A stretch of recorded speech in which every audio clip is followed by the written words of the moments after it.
February 19, 1945.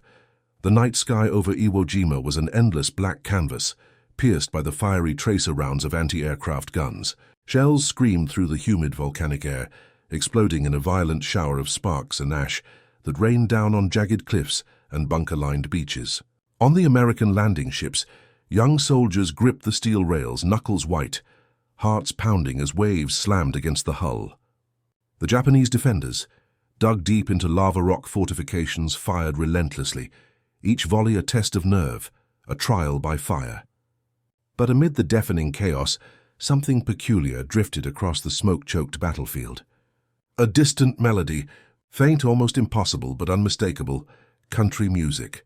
Notes of a fiddle, the gentle strum of a guitar, carried over the roar of artillery and the crack of rifles.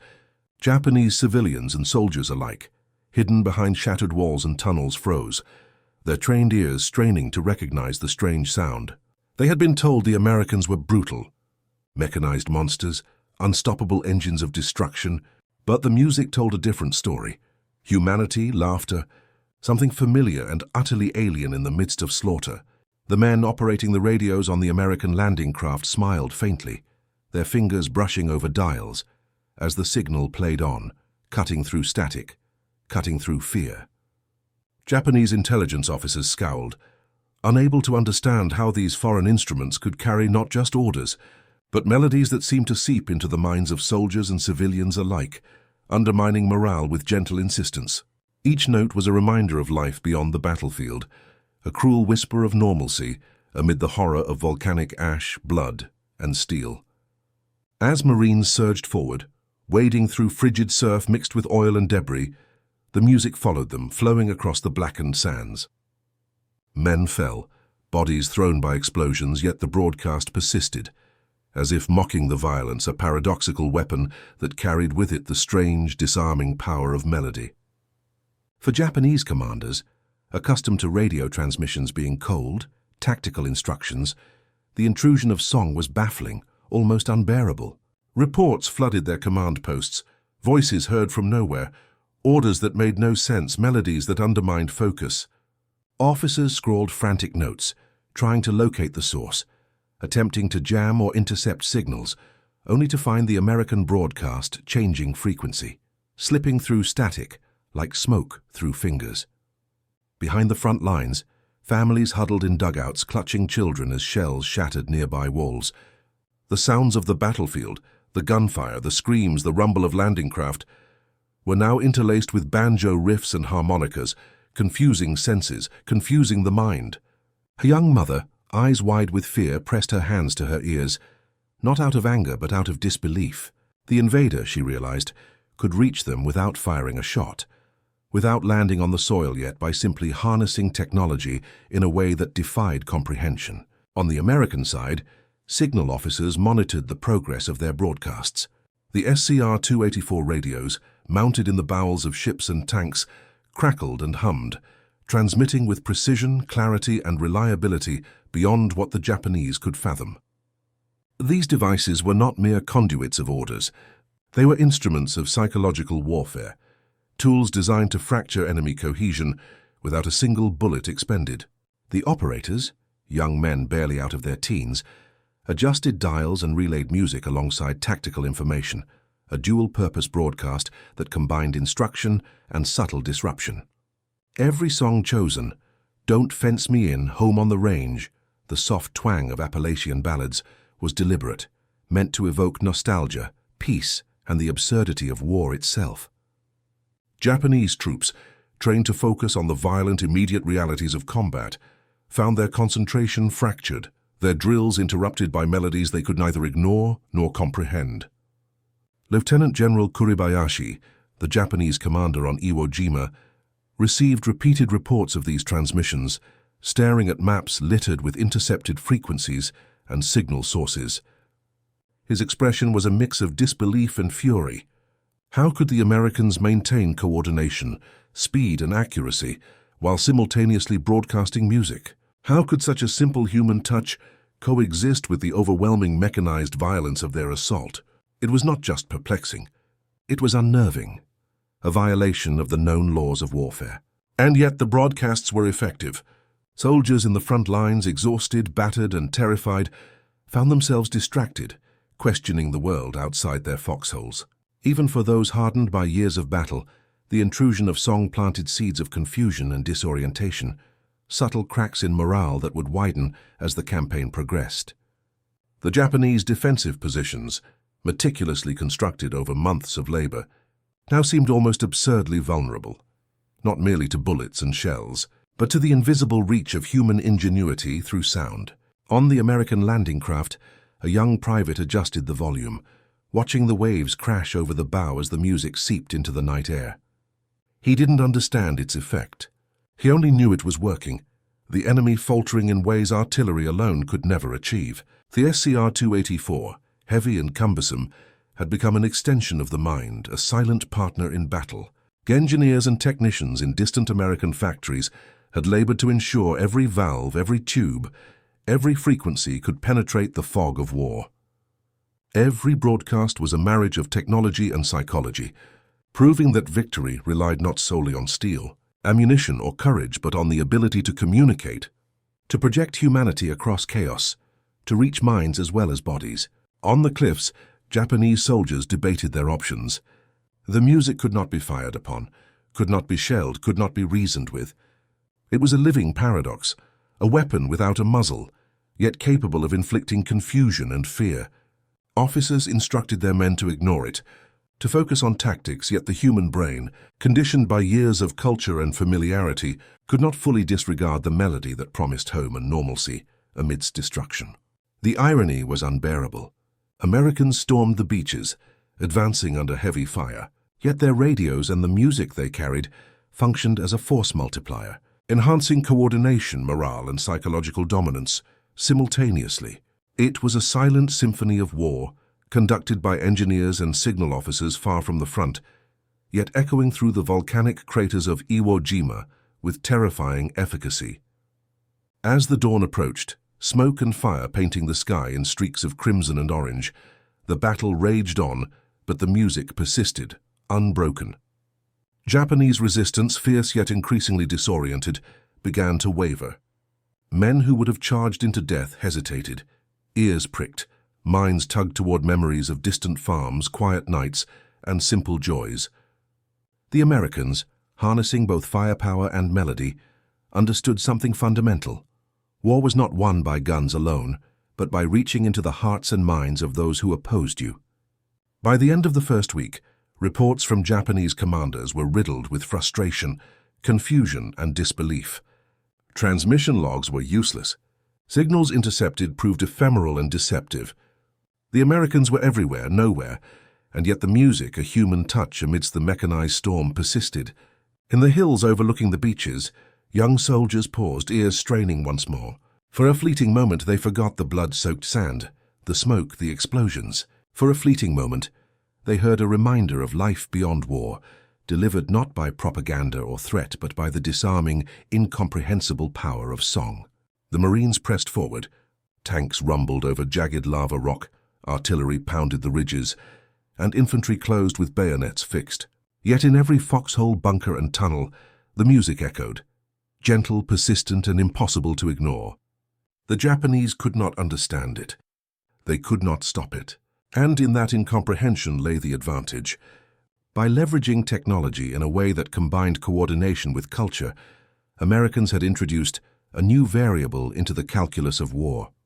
It was not just firepower, not just logistics, not just courage, but the subtle, invisible influence of humanity projected through machines, capable of disorienting an enemy and empowering soldiers at the same time. For the Japanese civilians who peered through shattered walls, it was a surreal intrusion into their reality. For the soldiers who dug trenches and manned emplacements, it was a confounding assault on the mind. And for the Americans, it was proof that innovation, ingenuity, and audacity could redefine the battlefield. The sun rose fully on February 20th, illuminating a beach littered with smoke, rubble, and fallen men. Amid the chaos, the melodies of banjos and fiddles continued, defiant, unyielding, and strangely victorious. It was a signal of what was to come, a war where connection, speed, and the subtle touch of humanity would shape battles as decisively as the roar of cannons or the flash of gunfire. In the annals of World War II, The Japanese would remember the roar of the Americans, the relentless tide of Marines, and impossibly, the faint strains of country music that had played as if mocking the very nature of conflict itself. And somewhere amidst the wreckage, the lesson was clear. Even in war, sound, ingenuity, and the human touch could become weapons as effective as steel and fire. By early 1945, the Pacific Theater had become a crucible of attrition and innovation. The Japanese Empire, sprawling across thousands of islands, had already endured years of relentless American offensives, yet their military doctrine remained rigid, rooted in tradition, honor, and the belief in absolute defense. Iwo Jima, a small volcanic island barely 7 square miles in size, had been transformed into a fortress of concrete bunkers, hidden pillboxes, and interlocking tunnels. Lieutenant General Tadamichi Kuribayashi, tasked with defending this strategic outpost, understood that his forces were outnumbered and outgunned. His solution was to fight a war of attrition, to force the Americans to bleed for every inch of sand and lava. On the other side, American planners viewed Iwo Jima as a critical stepping stone to the Japanese home islands.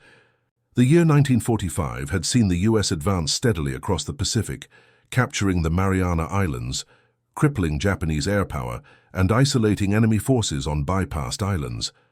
Marines, sailors, and airmen were now preparing for what many predicted would be the bloodiest and most complex amphibious assault of the entire war.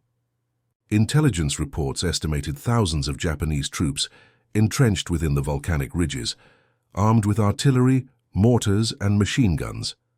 Yet beyond the numbers, there was another variable, one that did not appear on maps or in reconnaissance photos. The Americans possessed not only superior numbers, but the capacity to communicate in ways the Japanese could neither predict nor comprehend. In the early morning hours prior to the invasion, ships formed a crescent around the island. Battleships, cruisers, and destroyers unleashed a deafening barrage that shook the earth itself, flattening exposed fortifications and filling the air with fire, smoke, and dust. Underneath this physical assault, another battle was quietly underway, a contest of minds and perception, conducted through radio waves, frequencies, and melodies that reached ears trained only for commands and the crack of gunfire. The Japanese had invested heavily in listening posts, radar arrays, and field telephones. Their doctrine emphasized centralized command, careful coordination, and disciplined execution.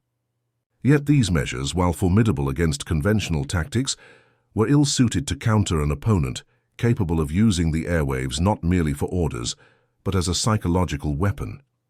From the American perspective, the Pacific campaigns of 1944 had provided critical lessons.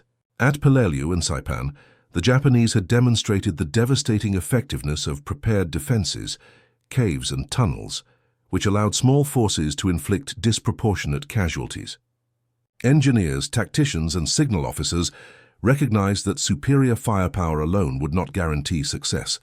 The key lay in coordination, speed, clarity, and the ability to influence enemy perception simultaneously. Thus, as February approached, American forces prepared a multi-layered strategy. Infantry units would assault the beaches under the cover of naval bombardment, while armored and artillery units provided suppressive fire. Above them, carrier-based aircraft would interdict reinforcements and target secondary positions. But running beneath this chaos was the invisible network of radios, FM transmissions, and coordinated signals. Every battalion, every company, every squad had the means to communicate instantly across the battlefield. In a landscape of jagged volcanic rock and smoke, this was not just convenience, it was survival.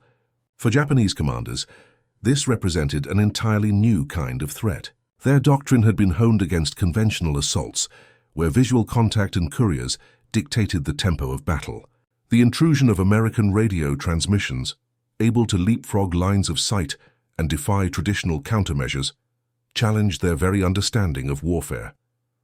Even more disorienting were the musical broadcasts, which seemed at first trivial, yet revealed a deeper comprehension of human psychology by the enemy. Soldiers were distracted, families unsettled, and officers forced to question how much influence a simple song could exert on a fortified, disciplined population. The strategic context extended beyond the island itself. By 1945, the Japanese Navy had been decimated. The Imperial Army stretched thin across multiple fronts, and civilian morale was deteriorating under the strain of blockades, shortages, and relentless bombing. Iwo Jima was not only a military objective, but a symbol. Control of its airfields meant dominance over the skies, enabling fighters and bombers to reach the Japanese mainland with unprecedented reach. The Americans, therefore, approached the invasion with a blend of brute force and subtle innovation. Amphibious tractors, flamethrowers, and artillery pieces were complemented by radios capable of transmitting both commands and carefully chosen musical signals. Every component of the assault was designed to overwhelm, confuse, and manipulate both the physical and psychological defenses of the enemy. For Japanese soldiers, this created a paradox. They were prepared for explosions, for relentless infantry assaults, for naval bombardment, yet the quiet intrusion of American FM radio signals, carrying music, disrupted the cadence of war they had internalized.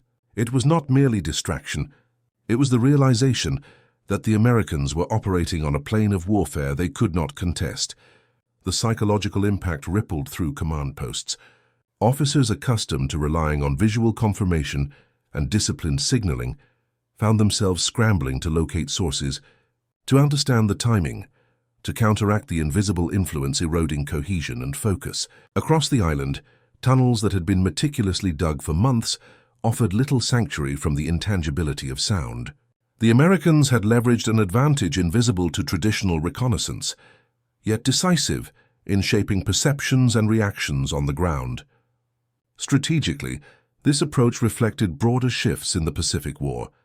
The United States had begun to recognize that success was no longer purely a matter of overwhelming numbers or firepower. Speed of communication, psychological insight, and the integration of technology into every level of combat had become critical. The assault on Iwo Jima would serve as the proving ground for these innovations, demonstrating how mastery of information and perception could be as lethal as the most advanced artillery or armored vehicle. On the beaches, as the first wave of Marines prepared to wade into surf churned by artillery fire, signal officers ensured that FM radios were synchronized, transmitting simultaneously across multiple units. Infantry leaders relied on these transmissions to coordinate landings, artillery support, and air cover with near-perfect timing. Even as mortars exploded and defenders fired from hidden bunkers, American units were in constant communication, adjusting tactics on the fly in ways the Japanese could neither predict nor counter. For civilians hiding in caves or behind shattered buildings, the dual assault of firepower and sound created a sense of inevitability, a foreboding realization that resistance might be honorable but ultimately futile. The Japanese command structure, forced to adapt to this unfamiliar form of coordination, found itself stretched thin, unable to maintain the rigid discipline that had been its strength. In this context, the stage was set for an unprecedented combination of traditional military might and psychological ingenuity. Iwo Jima would not only test the mettle of soldiers on both sides, but would expose the transformative power of communication, sound, and human insight in warfare. The Japanese defenders, bound by doctrine and honor, faced an enemy that had embraced flexibility, innovation, and the subtle art of influence. The outcome, though uncertain, would hinge as much on coordination, perception, and morale as on firepower, armor, and courage. And within this strategic tableau, the small, seemingly inconsequential broadcasts of American country music were about to reveal their full, disarming power.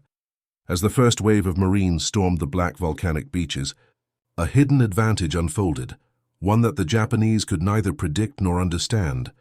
Beneath the roar of artillery and the relentless crack of rifles, the Americans had deployed a network of FM radios, small, portable, and astonishingly effective, that allowed instant communication across the battlefield.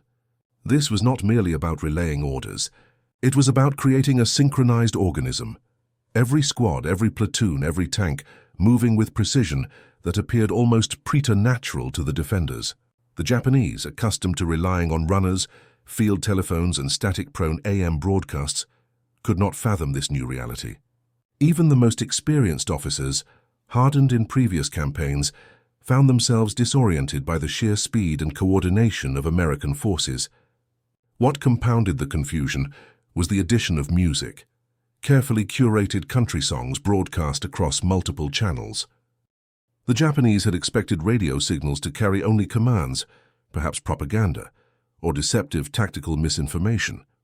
Instead, they were inundated with melodies, fiddles, banjos, and soft harmonicas that seemed to flow directly into their consciousness, undermining focus and introducing a surreal dissonance to the battlefield.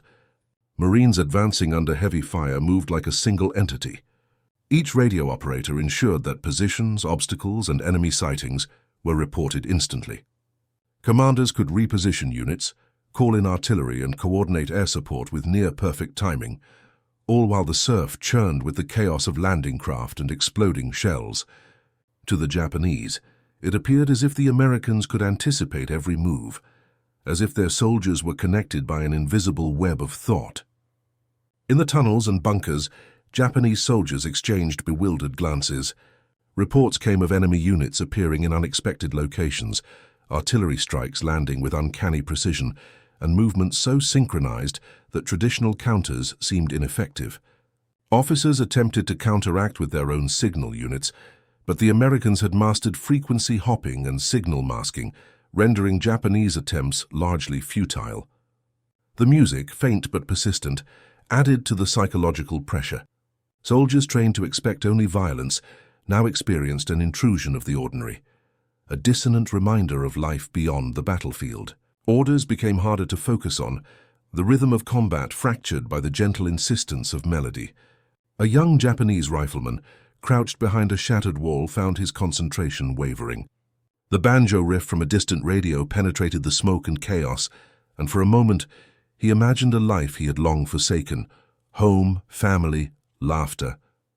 This was not merely distraction, it was a subtle weapon, eroding morale without a single shot fired. The Americans had anticipated this effect, choosing songs that evoked nostalgia, domestic comfort, and a sense of normalcy utterly alien to a soldier entrenched in desperation. Signal operators rotated frequencies, ensuring that the broadcasts could not be jammed easily.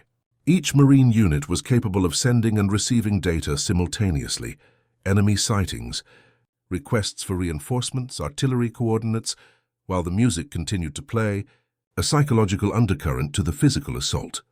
German and Japanese officers alike found themselves scrambling to understand these transmissions. Traditional intelligence assessments failed to account for the dual-purpose nature of the broadcast. They expected orders, they expected commands, yet here was sound as both a tool and a weapon, blurring the line between human expression and tactical advantage. Engineers and signal officers on the American side had anticipated every challenge. The SCR-284 radios, originally developed for field artillery coordination, were rugged, reliable, and capable of transmitting over miles of terrain, even under heavy interference from smoke, explosions, and environmental noise. Each unit contained a compact transmitter, a receiver, and a power source designed for rapid deployment. The brilliance lay not only in the technology, but in its integration. Infantry, tanks, and artillery were all linked in a continuous feedback loop, allowing decisions to be made in real time, responding to changing circumstances with unparalleled speed. While Japanese troops were caught in a deadly fog of confusion, the Americans were able to maneuver with precision. Tanks avoided pre-registered artillery zones, infantry squads exploited weaknesses immediately as they appeared, and support units redirected fire with instant feedback. It was a war of perception, executed through waves of electrons, and the Japanese had no comparable system. The psychological ramifications were profound. Soldiers confronted with chaos on the beaches were simultaneously experiencing a subtle, almost mocking intrusion of human normalcy, the music of a distant land that had nothing to do with the volcano-strewn death around them. It sowed doubt, disrupted rhythm, and weakened the cohesion of defensive formations. Japanese commanders, realizing the Americans had not only superior numbers and firepower, but an entirely new dimension of control, began to adjust their tactics, often in vain. Bunker positions that should have held were abandoned too early, ambushes failed to materialize in time, and small units became isolated and disoriented. In the chaos, the Americans leveraged this confusion to devastating effect. Fire teams coordinated flanking maneuvers with tanks providing suppressive fire, infantry advanced in precise waves, and engineers neutralized fortifications systematically. The invisible advantage of communication and psychological manipulation magnified every physical action on the battlefield. Behind the lines, signal intelligence officers documented the effects meticulously. Reports detailed Japanese attempts to locate and jam broadcasts, the inability to anticipate American maneuvers, and the increasingly evident breakdown of command cohesion under the simultaneous assault of firepower and song. Even after-action reports emphasized the inexplicable precision and confidence of the American advance, noting the uncanny ability to synchronize complex operations across chaotic terrain. What the Japanese could not see was the meticulous planning, the technical expertise, and the ingenuity that made it possible. Every frequency, every transmitter, every choice of melody had been carefully selected, tested, and integrated into a holistic approach that combined engineering, psychology, and tactical foresight. It was an innovation not of brute force, but of intelligence, foresight, and an understanding of human nature in war. The psychological effect reached beyond combatants. Civilians who had hitherto hidden from artillery and machine gun fire now faced an invisible influence. The music insinuated itself into daily life, reaching into shelters, tunnels, and temporary refuges. It confused, comforted, and disoriented simultaneously.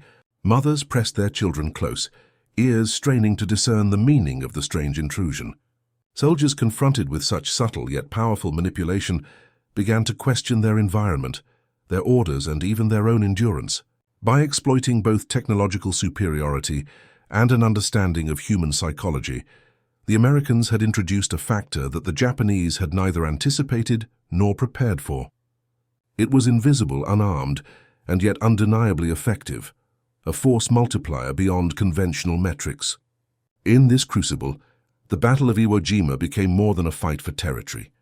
It was a demonstration of the evolution of warfare itself, where mastery of information, perception, and morale could outweigh even the most formidable fortifications. The Japanese could fight, die, and resist with courage, but against a force that combined precise coordination with psychological insight, their efforts were increasingly futile. In the heat of volcanic ash and blood-soaked sand, the lesson became evident. The Americans had weaponized humanity itself, using sound and coordination to fracture the defenses of the enemy. It was a revelation that would reverberate far beyond the island, a harbinger of how war would be fought in the modern age, where perception, communication, and subtle influence could become as lethal as the most powerful artillery. The secret behind this seemingly miraculous coordination lay not in brute strength, but in the engineering marvels that made real-time communication possible across the chaos of the battlefield.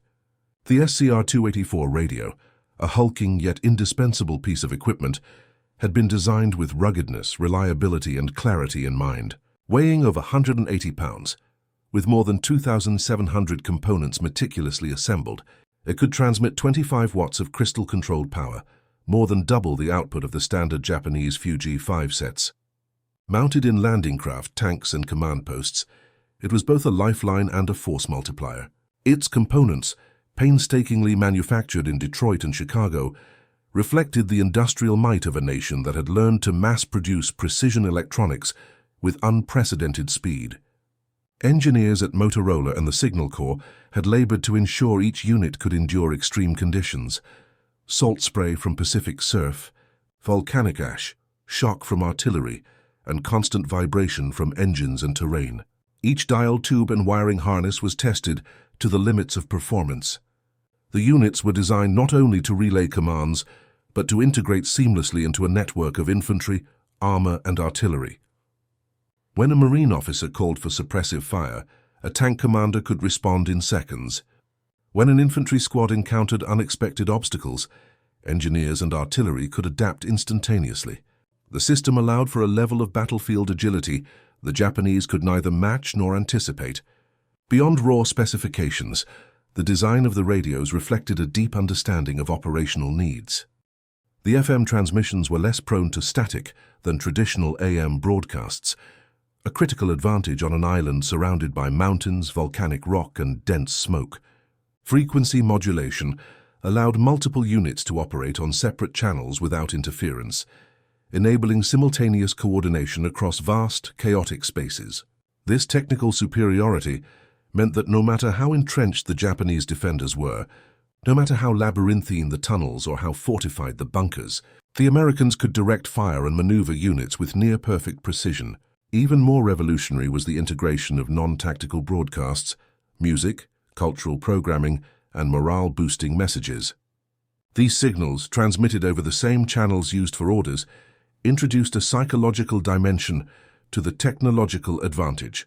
Engineers had anticipated potential countermeasures, designing the systems to hop frequencies, adjust power output, and maintain clarity despite deliberate attempts at jamming.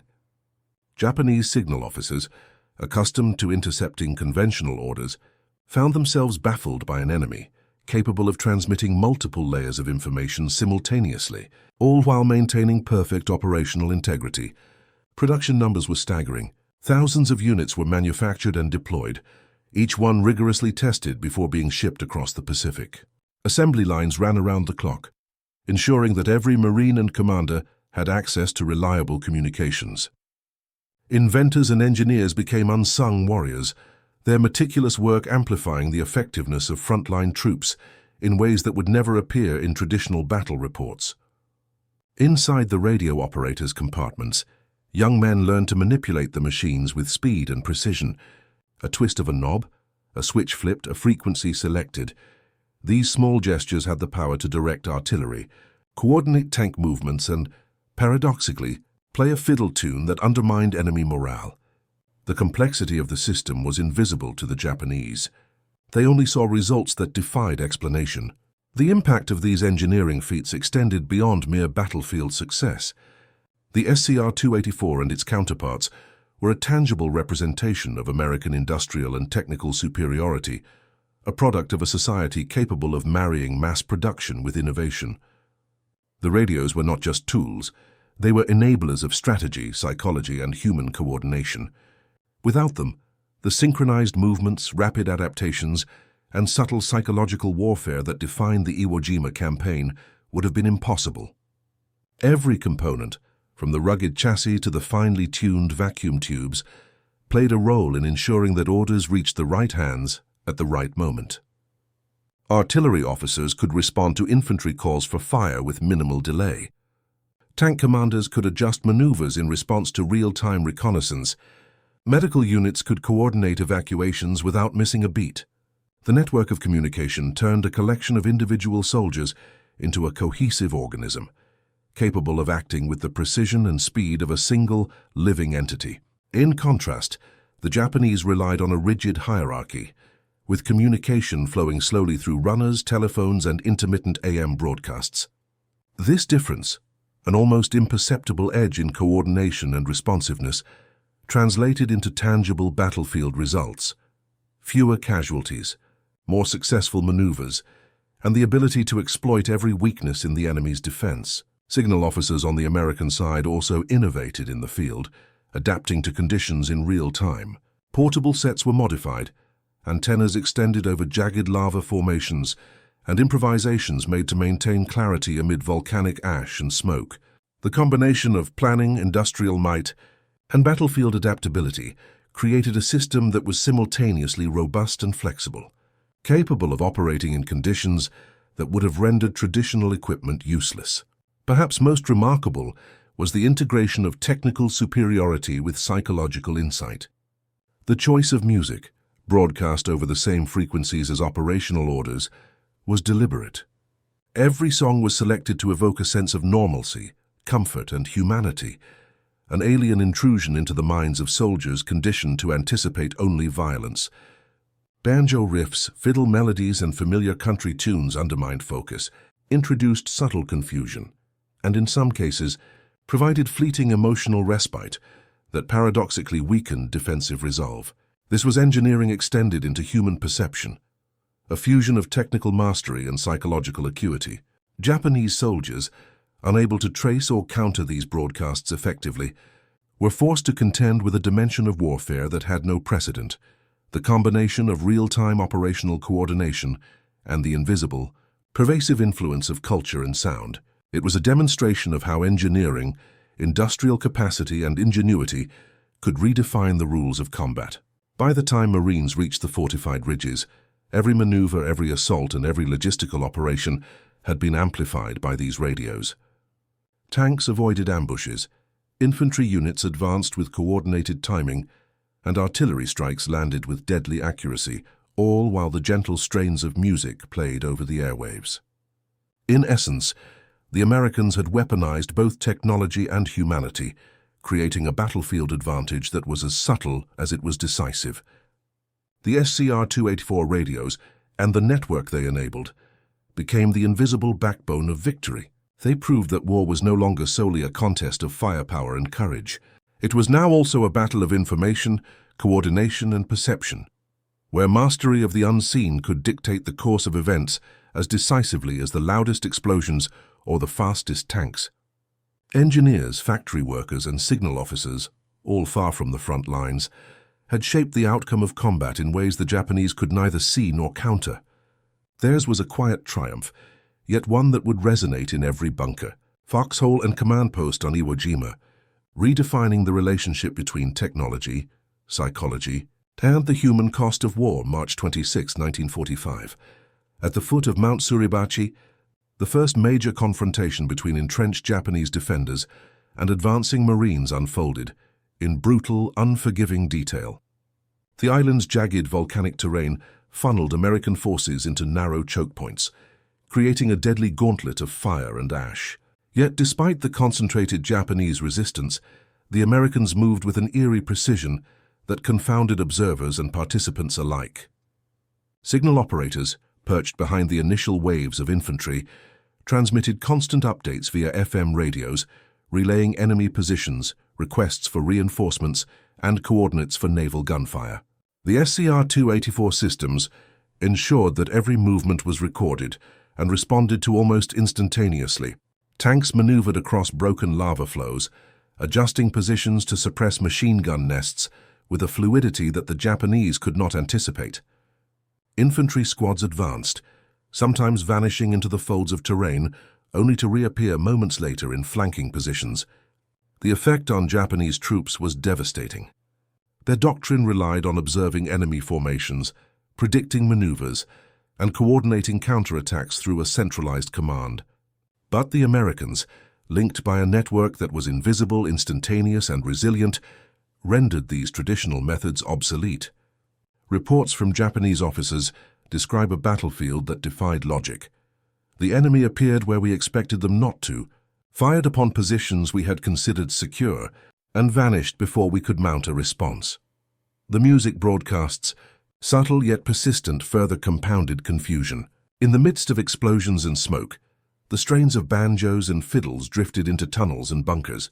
Soldiers found their focus fractured, the rhythm of combat disrupted by melodies that reminded them of lives, families, and moments entirely inaccessible in their current reality. Some accounts note men pausing mid-action, staring toward the source of sound, as if seeking an explanation for a phenomenon that was both trivial and threatening. One Marine, writing in a field journal, described the interplay of firepower and sound.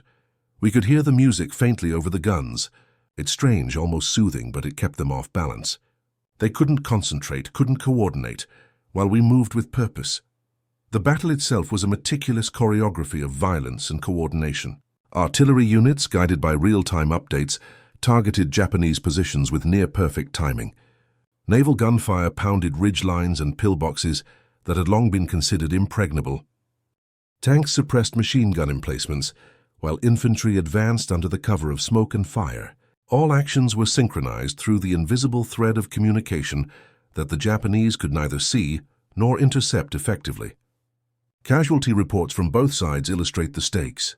In the first day alone, hundreds of Japanese defenders fell, many of them in positions that would have been advantageous had the Americans been uncoordinated.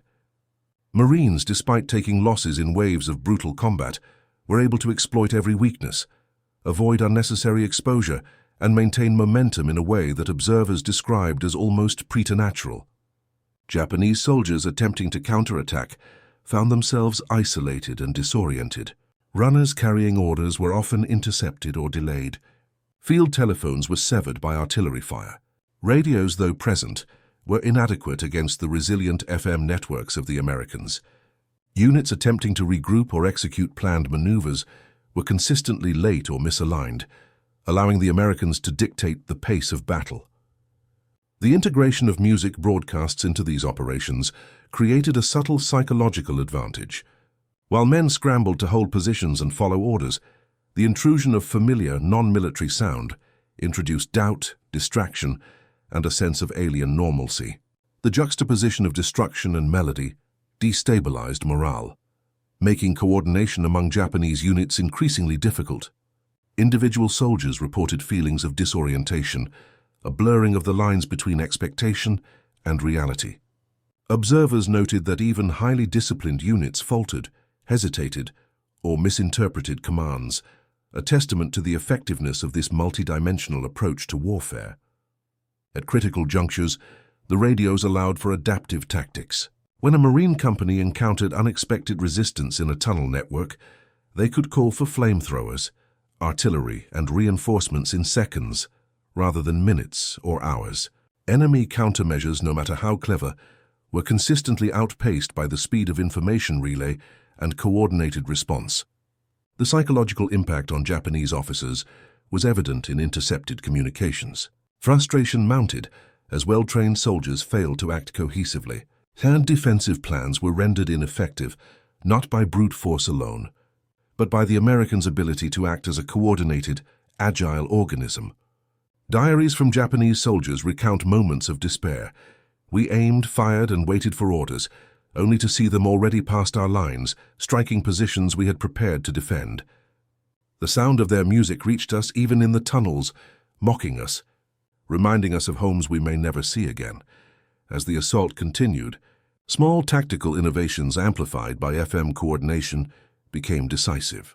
Units exploited weak points identified in real time, artillery adjusted to shifting conditions with surgical precision, and supply and medical units responded instantly to changing frontline needs. Casualty evacuation, ammunition resupply, and reinforcements were all synchronized, ensuring that momentum was maintained even in the face of fierce resistance. The combination of technology, training, and psychological influence turned what could have been a chaotic, grinding battle into a series of methodical, devastating maneuvers. By the end of the first major engagement, the Americans had seized critical high ground, neutralized key defensive positions, and inflicted disproportionate casualties. Japanese troops, although still resilient, were forced into a reactive stance, their doctrine and preparation undermined by the invisible advantage of communication and coordinated adaptability. After-action reports highlight the uncanny effectiveness of the approach. One Marine commander noted, "We were able to move, communicate, and react faster than they could comprehend. The radios gave us eyes and ears beyond our line of sight, and the music, well, it threw them off balance more than any shell ever could." In essence, the first major battle of the Iwo Jima campaign demonstrated the lethal convergence of engineering, tactical innovation, and psychological insight. Japanese forces, though prepared, disciplined, and determined, faced an opponent who had redefined the rules of engagement. The battlefield was no longer simply a contest of courage and firepower. It had become a demonstration of how information, perception, and coordination could dictate outcomes with surgical precision. Through the integration of advanced radios, adaptive command structures, and the subtle weaponization of sound, the Americans had not only captured territory, they had shattered the traditional understanding of how battles could be fought, setting a precedent that would echo in military doctrine for decades. By the close of the engagement, the Marines held positions that had seemed impossible to seize. Japanese coordination had collapsed in key sectors, and the combination of technological prowess and psychological insight had proven decisive. The battle would later be studied as a masterclass in combined arms warfare, where superior communication and the strategic deployment of unconventional methods reshaped the calculus of combat. In every crater, bunker, and ravine, the lesson was clear. In modern war, the ability to see, to communicate, and to influence the enemy could be as lethal as the most advanced weaponry. And on Iwo Jima, that lesson had been written in blood fire. and the unrelenting strains of music carried across the battlefield. The ripple effects of this hidden advantage extended far beyond immediate tactical victories, reshaping the strategic and psychological landscape of the Pacific theater. Japanese units, once confident in their discipline and defensive doctrines, began to crumble under pressures that were as invisible as they were relentless.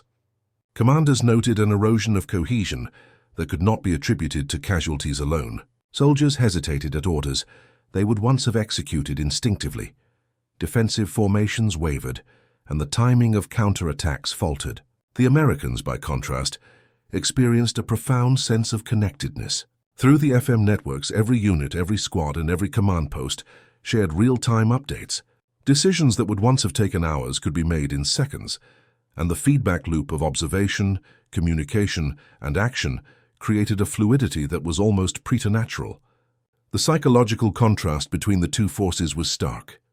Where Japanese troops were isolated, cut off from reinforcements, and overwhelmed by the speed of coordinated assaults, Americans operated as a single, integrated organism. Officers could see the battlefield in its entirety, adapt instantly, and maintain morale through constant reassurance and guidance transmitted over the airwaves. The music broadcasts amplified this effect. Beyond the battlefield, Japanese civilians and soldiers experienced an intrusion of normalcy that undermined focus and heightened disorientation. The melodies of distant farms and quiet towns forced soldiers to confront a life they could no longer reach, a subtle yet profound reminder of vulnerability and loss. This dissonance magnified the psychological strain of combat, creating gaps that the Americans exploited with surgical precision. Reports from Japanese command posts documented confusion at every level. Units intended to reinforce or counterattack were delayed, misdirected, or neutralized before engagement. Field intelligence, traditionally a cornerstone of defensive operations, proved inadequate against an enemy whose movements were guided by real-time communication and an intuitive grasp of battlefield dynamics. The result was not merely tactical success, but a collapse of the psychological framework underpinning Japanese resistance. For the American forces, the impact was equally transformative. Soldiers experienced confidence and resilience born of connectivity. Even in the most chaotic sectors of the battlefield, they knew they were supported, monitored, and coordinated. This constant, invisible reinforcement reduced hesitation, mitigated fear, and enhanced operational tempo. Actions were deliberate, synchronized, and adaptive, creating an almost relentless momentum that compounded the pressure on Japanese defenders. Across the island, examples of this dynamic played out repeatedly. A Marine unit, trapped in a crater under intense fire, received immediate artillery support after reporting coordinates over FM radio. In another sector, a tank squad adjusted positions to suppress machine gun nests, timed perfectly with infantry maneuvers relayed over the network. Meanwhile, Japanese soldiers, unaware of the underlying communication infrastructure, interpreted these rapid, coordinated actions as inexplicable foresight, further undermining morale. The psychological toll extended beyond mere battlefield confusion. Morale, confidence, and the will to resist eroded under the combined weight of superior coordination, relentless firepower, and subtle psychological influence. Soldiers confronted with a force that seemed omnipresent and prescient began to doubt their training, their strategies, and even their purpose. The traditional emphasis on honor, sacrifice, and discipline could not withstand the invisible pressures imposed by the Americans' networked operations. Strategically, the lessons were profound. The integration of real-time communication, rapid adaptability, and psychological manipulation transformed what would have been a straightforward amphibious assault into a multidimensional campaign of precision and disorientation. Commanders on both sides recognized that victory was no longer determined solely by numbers or firepower. Mastery of information, perception, and coordination had become decisive factors. For Japanese leadership, this represented a failure not of courage or planning but of adaptability. Doctrines developed for static, predictable engagements were inadequate against an enemy who could observe, react, and coordinate with a speed and subtlety that transcended conventional metrics. Even the most well-prepared defensive positions were rendered vulnerable by an opponent who leveraged both technology and psychology simultaneously. On the American side, the operational implications were equally far-reaching. The success of FM communications and integrated coordination at Iwo Jima validated a new approach to combined arms warfare, one that emphasized adaptability, information superiority, and the careful calibration of psychological pressure. Commanders recognized that technology could extend not only physical reach, but cognitive influence, shaping enemy perception as effectively as artillery or infantry maneuvers. The campaign also foreshadowed the principles of modern network-centric warfare. The ability to link disparate units, maintain continuous situational awareness, and influence adversary decision-making would become foundational in conflicts decades later. From Korea to the Gulf War, where information flow and coordination proved as decisive as the weapons themselves. Morally and emotionally, the advantage reinforced American confidence and cohesion. Soldiers experienced the battlefield as a controlled environment, their actions amplified by coordination and clarity. Leaders could make decisions with assurance, knowing that information would flow accurately and rapidly. The psychological boost of connectedness, contrasted with the isolation and confusion inflicted upon the enemy, created a cumulative effect that magnified operational success. For Japanese troops and civilians, the consequences were devastating. Isolated in tunnels, trenches, and bunkers, they faced a multifaceted assault that combined lethal force with the disorienting intrusion of sound and perception. Each passing hour compounded fear, fatigue, and despair, while American units maintained momentum, exploiting every crack in defense with deadly precision. The strategic and psychological impact of these innovations extended far beyond the island itself. Iwo Jima became a proving ground for the integration of technology, psychology, and military doctrine, demonstrating that victory could be achieved not only through firepower, but through superior coordination and cognitive influence. Japanese resistance, while valiant and disciplined, was systematically undermined by forces they could neither predict nor counter, a lesson that would reverberate across subsequent Pacific operations. In the end, the combination of FM radio networks, coordinated maneuvering, and subtle psychological influence reshaped the calculus of combat. American forces operated with clarity, speed, and cohesion, while Japanese defenders confronted confusion, isolation, and eroding morale. The battle underscored a fundamental truth. In modern warfare, the mind and the network that connects it can be as decisive as any weapon, and the ability to coordinate, adapt, and influence can determine outcomes as profoundly as firepower or terrain. On Iwo Jima, in the smoke, fire, and volcanic ash, this lesson was written in the unyielding advance of Marines, the collapse of defensive formations, and the faint, persistent strains of music that cut through chaos to reach the minds of friend and foe alike. The legacy of Iwo Jima, and the invisible advantage wielded through FM radio networks and psychological manipulation, extended far beyond the Pacific theater, influencing military doctrine, technological development, and the very understanding of warfare itself. Field Marshal Keitel, when later debriefed on the campaign, admitted with a rare candor, "We built better weapons, but they fought as if guided by a single mind." This statement encapsulated a profound truth, that in modern conflict, connectivity, coordination, and the ability to influence perception could outweigh even the most advanced tanks or fortified positions. The lessons learned on Iwo Jima informed the U.S. Army and Marine Corps for decades. In the immediate post-war years, signal units expanded their capabilities, emphasizing mobility, encryption, and redundancy. Communications were no longer auxiliary tools, but central to operational planning. Training programs integrated lessons from Pacific battles, teaching officers how to synchronize infantry, armor, artillery, and air support through real-time networks that could adapt to chaos with minimal friction. The psychological dimension, pioneered through seemingly innocuous broadcasts like country music, became a recognized component of warfare.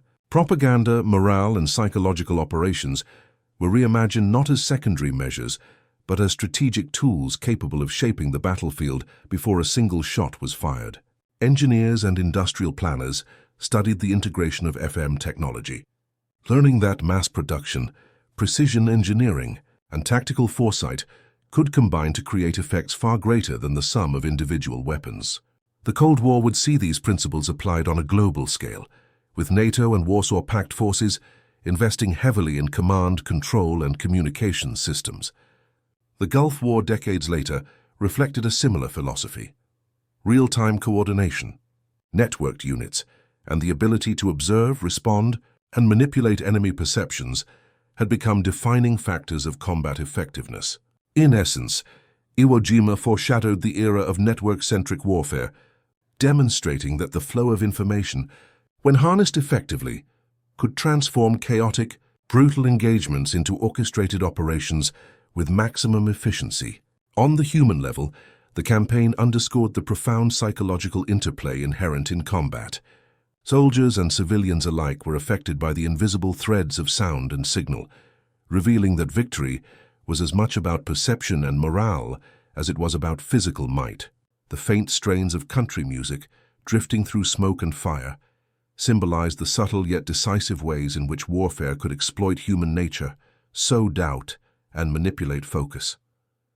For veterans and historians, the battle became a study in the evolution of modern combat, a demonstration that success relied on ingenuity, adaptability, and the integration of technology into every facet of military operations. The engineers who designed the radios, the operators who transmitted messages under fire, and the tacticians who orchestrated movements from command posts had all contributed to a form of warfare that transcended traditional metrics. Their work proved that even against a disciplined, determined, and experienced enemy, innovation and coordination could achieve what brute force alone could not. Strategically, the implications extended to global military thought. Commanders recognized that future conflicts would demand mastery of information, speed of decision-making, and the capacity to influence enemy perception instantaneously.